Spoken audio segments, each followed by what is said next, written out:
Ассалому алайкум ба ҳама бинандагони канали Абдуллотиҷӣ, ҳама нафарҳое ки канали моро ҳама вақт дастгирӣ мекунед, комментариҳои хуб менависен ва ҳама беҳтараш бовар карда билет мехарен. Дар ин видео тасмим гирифтем ки саволҳое ки дар видеои пеш менавистем, то ҷое ки медонем, то ҷое ки пурсидем ва то ҷое аниқ кардем шумо да маълумот расонем. Ва агар саволҳо боша метавонед дар комментарияи ҳамин видео нависед. Иншалло ҳаракат мекунем дар видеои оянда шумо да расонем ва баъдан бигем Мадина нарх навои билети ҳавопаймо ай Москва ба Тоҷикистон ва ай Тоҷикистон ба Москвара шумо да мерасонад. Ва чун ҳама вақта номерҳоро мемонам ки барои билет ай ки ҷои ба ки ҷои дар кор мешава, метавонед дар WhatsApp нарх навора нависен, пурсен, фаҳмен ва ба дили пур харидорӣ кунен. муддати 2 сол шуд, бигем зиёдтар роҳӣ мекунем. шукри Аллоҳ, проблема нашуда ва бе ташвиш. خب میخونیم کامنتاری ها را، سوال ها را بگیم. اپای مشرف عبدالرحمن و نویسته که پسرم برای چی روشنوی 7 کیلوگرم میگودو صندوقچه و نغنجد پول میگیرد. پول میتیم برای چی با همون روشنوی نغنجیدگی بگاج پولش گرفته با همون سمالیات با میگیرد. این راهی پول کار کردنی. апаҷону фикри шумо ҳам хато нестай, вале авиакомпания бигем меъёри хича мондагие ки зиёд шава пул мегира. барои ин ба ҳар ҳол ҳатто ҳастаи ҳолатҳое ки дар хона багажшона кило мекашанд, мебинанд туғрияй, вале аэропорда 1 кило 2 кило зиёдтар нишон метиҳад. ба ҳар ҳол мақсад камтар гирен хубтарай. хоб бародармон Раҳмону Манучер нависта ки ассалому алайкум ака. Пешаки раҳмат, ма патентма 10 рӯз шид наспурдум, чӣ мешава? Алайкум салом бародарҷон, дар ин ҳолат бигем патентон месӯза ва ҳатто агар границарам ки перескат кунед, муддати 1 сол шумо дар патенти нав супоридан наметавонед. Бидагияи нафарҳое ки ҳамон рӯзе ки патент да супоридагиянд, ҳамон рӯз мақсад патент сӯхтагия ё ки 1 рӯз гузаштагия. дар ҳамин масъалаш эҳтиёт бошед, барвақттар супорен, хубтарай. бародармон Дилшод Абдурраҳмонов навистай дар комментария ки салому алайкум ака. Абдулло ростай ки мигрантора ҷанг бурдестиянд, ҳатто ФМС қапида бурдестанд. Ростай ҳамин кор? Алайкум салом бародарҷон, не бигем дуруғай гапи мардумай ва кадом нафаре ки рафтагиай ба хоҳиши худаш рафтагиай бовар накунед. Апамон Сайёра Давлатова навистай ки салом, як савол. Бачам гражданин РФ метавона ай душанбе Москва бе даверност биёя 15 солаи. Бале апаҷону метавона чӣ хелай бигем, як бор фаҳмонем ки шаҳрванди Россия боша, ай Россия баромадан бе даверности падар наметавона, ай ӯ тараф омада метавона. Шаҳрванди Тоҷикистон боша, бе даверности падар бигем ё ки даверност ай Тоҷикистон ки баромад, ай Россия бе даверностам рафта метавонам. Ай Тоҷикистон омадан мепурсам бигем. бародармон Ҳамза навистай ки салому алейк Абдулло. Сим-карта ба паспортум гирифта будам. Хелаши Тоҷикистон даҳем, ай рӯи сим-карта шидави зара маҳкам мекунам. Алейкум салом бародарҷон. Бале, дар ин масъаларам видео карда будем, мақсад кофтикоб карда будем.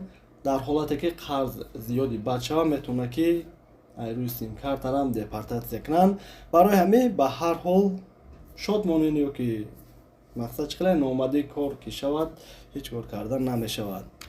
хоб як реклама дорем ки нафарҳое ки мехоҳанд ки картаи Тинькофф бигирам ва силкаша дар комментарияи видео мемонам ки якум силкаш барои карта, дуюм силкаш барои симкарта. метавонед бидурои даниётон нависен, бе пул мебиёранд, метиҳанд ва чӣ функсияҳо дора карташ бигем дар як моҳ то 20,000 рубла бефоиз ба Тоҷикистон рӯй карда метавонед.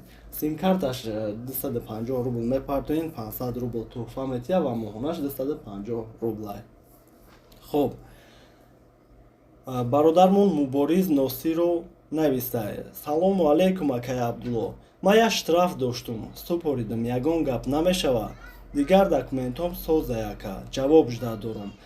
алайкум салом бародарҷон. дар ҳолати як штраф бе ташвиш, кадом ҳолата проблема мешавад ки як штраф кунем муддати 2 моҳ наспурӣ ё ки 2 штраф боша, дар ин ҳолат мумкин ай въезда маҳкам кардан. бародармон ҳусейнҷон розиев навистае ки салому алайкум акай Абдулло, пешакӣ раҳмат ака, барои Делимобил ягон маълумот дорӣ? Мара барои рӯшнӣ гуфта 110 000 рубл штраф карданд. ҳолӣ наспурдамаш, чӣ мешавад? Илтимос ҷавобша бигӯед. Алайкум салом бародарҷон, Делимобил мақсад метавонад ки дар суд муроҷиат кунад дар ҳолати наспуридан кортон судеб шавад ва метавонанд ки баромадантона айрасия манъ кунанд. Мақсад бидан бародарҳое ки ба ҳамхали садамаҳо ё ки дучор мешуданд бигем ҳамун рӯз мебаромаданд, вале Делимобил метавонад ки баромадана манъ кунад. Бигем дар ҳолате ки шида боша уже ступҳоне хубтарай. Салом ака, Давлат Холов навистае. Ман загранпаспорти российский надорам. Ака ба паспорти российский катибарам биём мешава? Як ответ бите. Алейкум салом бародарҷон, паспорти российский хати бигем фақат шумо внутренний рейс парвоз карда метавонед. Без загранпаспорт намешавад.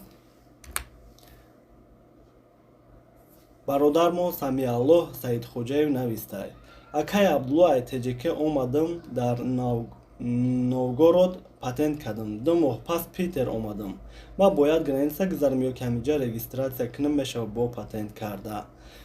Алейкум салом бародарҷон, мешавад ки патентона переоформит кунен дар Питера, вале бо даводаваш зиёдтар ай ҳама варианти хубаш граница перескат кунен ва сар патент спуре роҳи осонтар меғалтад.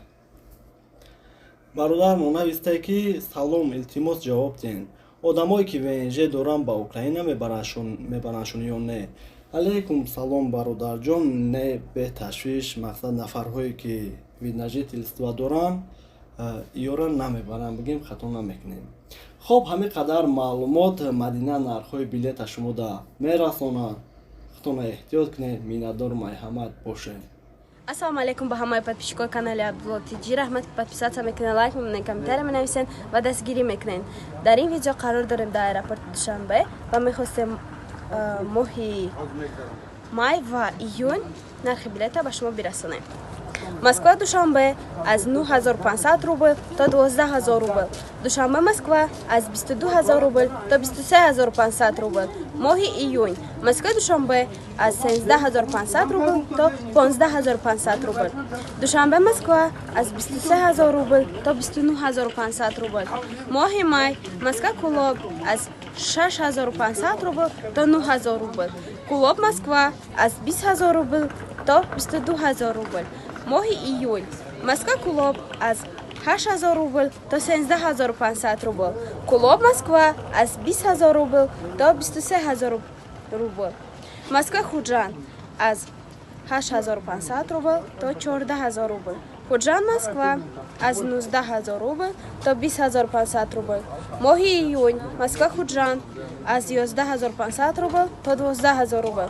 Худжан Москва аз 19500 рубл то 20000 рубл. Моҳи май Москва Бухтар аз 7500 рубл то 10000 рубл. Бухтар Москва аз 21000 рубл то 24500 рубл. Моҳи июнь Москва Бухтар аз 12000 рубл то 15500 рубл. Бухтар Москва аз 25500 рубл то 30000 рубл. Раҳмат ки канали моро дастгирӣ мекунед. Дар паноҳи Аллоҳ бошед.